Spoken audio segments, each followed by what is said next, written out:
So I wanted to give you guys a pretty quick tutorial on dealing with neck alignment. So a lot of us sit in desks often during the day, we're on our phones, we're texting, and we're generally spending a lot of time in positions that are creating problems in the neck overall.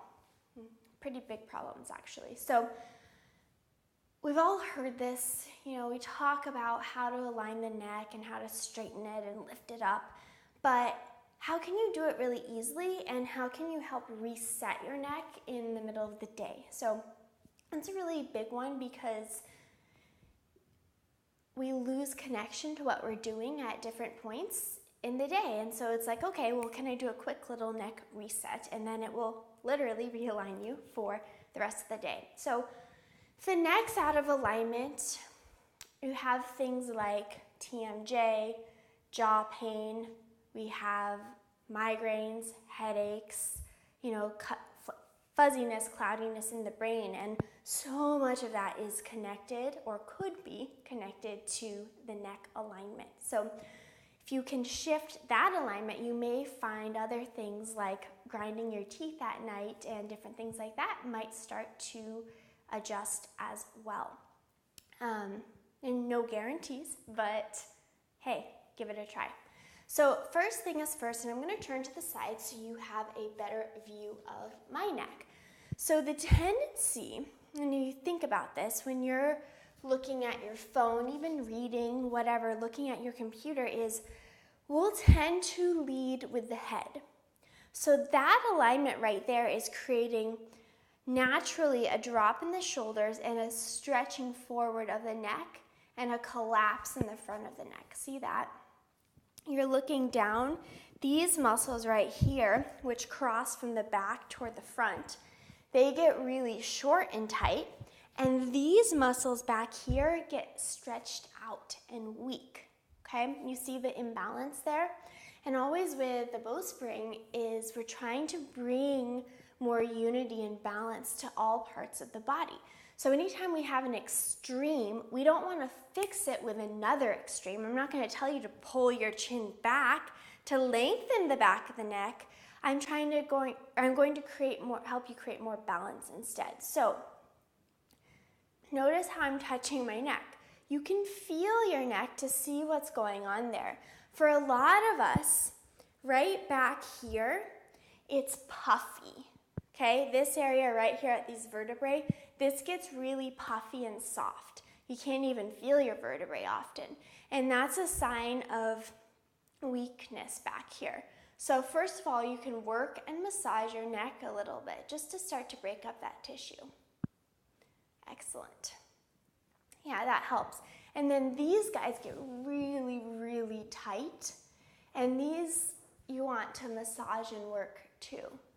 You just squeeze. I use my index and my thumb. And I just work down just to get a little movement there. Okay. So the other neck alignment. So first we have this one where you're jutting forward. Then we have this one. And this one is where the throat is more jutting forward. And you'll notice how my belly's short here, my ribs are collapsed, my back ribs are collapsed. The neck is very much connected to the belly alignment, so keep that in mind. But here, what's happening is I'm creating an arch, a curve in the back of the neck, but it's completely weak and unsupported. And the front of the neck is just kind of dropping, okay? So that's the other extreme. So we're looking at this one, we're looking at this one, and you'll probably fall somewhere in between. What I want you to do is bring your hand behind your head, right hand behind your head, and imagine narrow your elbow. I mean it. I say that in class and people still don't. Narrow your elbow. When you narrow your elbow, you're able to fill into the upper back. That can help support your neck. So imagine you're at the beach in a beach chair. Lean back into your hand and then use your hand to start to press back into your head and lift it up. And right away, you're going to create a long curve in the back of your neck. Always, too, when you're working the neck, allow your teeth to part so your jaw can soften. So lean back and then press your head back into your hands. Right there you start to create length, and I'm using pressure. You use a good amount of pressure. This is the resistance we talk about. Then you can match your left hand with your right, narrow your elbows, fill your back ribs, press your head into your hands, and then resist your hands into and up from your head. You're lifting and lengthening your neck. Part your jaw, and guess what's happening? Your belly's getting long. They go together. Then you can start to open and stretch. Now you test here. Bring your hand, right hand behind your neck like this. Yeah, and as you do, you can feel how it maintains the length, not dropping. The head is heavy, so resist it. Good. And what you'll find, bring your hand to your vertebrae and the vertebrae right at the base of your neck, that's C2. That will start to move up and in. As you lengthen your head, you'll feel the tone in the back of your neck, and it will almost be like a little slide right there at the base. Good. All right, so that's one. Now, I'll turn again. This side. So now with your left hand, keep pressing and holding your head back and lifting it up. With your right hand, bring it on top of your head, elbow narrow, and push your head into your hand. So now you're pushing back and up, your belly is getting long and toned, and you're really able to open your neck. And see how I'm wobbling here? I'm moving side to side. I'm helping to create that length. And what you'll find, you take your hand, you touch right behind your neck, this part right at the back, right at the base of the neck where it connects to the skull, that will start to hollow. So it's not one thick muscle back there. These two, it's like you can create a little archway, a little baby mini slide. That's how you can do it standing. Then you can come to your side. Notice how I do this. Side to back. Now I can work that same alignment on the floor. So we're not pulling the chin down and we're not completely opening the neck, right? Press the back center of your head into the floor. Now tilt your ears back slightly so you can create length and a bow in the neck. Then press your head into the floor. Remember, part your jaw so your jaw can be soft. Press your arms up and notice how just that fullness of the ribs and a gentle press back of the head into the floor, your rib cage can actually float away from the floor. Now, when you do this, you should not feel pain or a kink in the neck. If you do, it means your neck is too flat.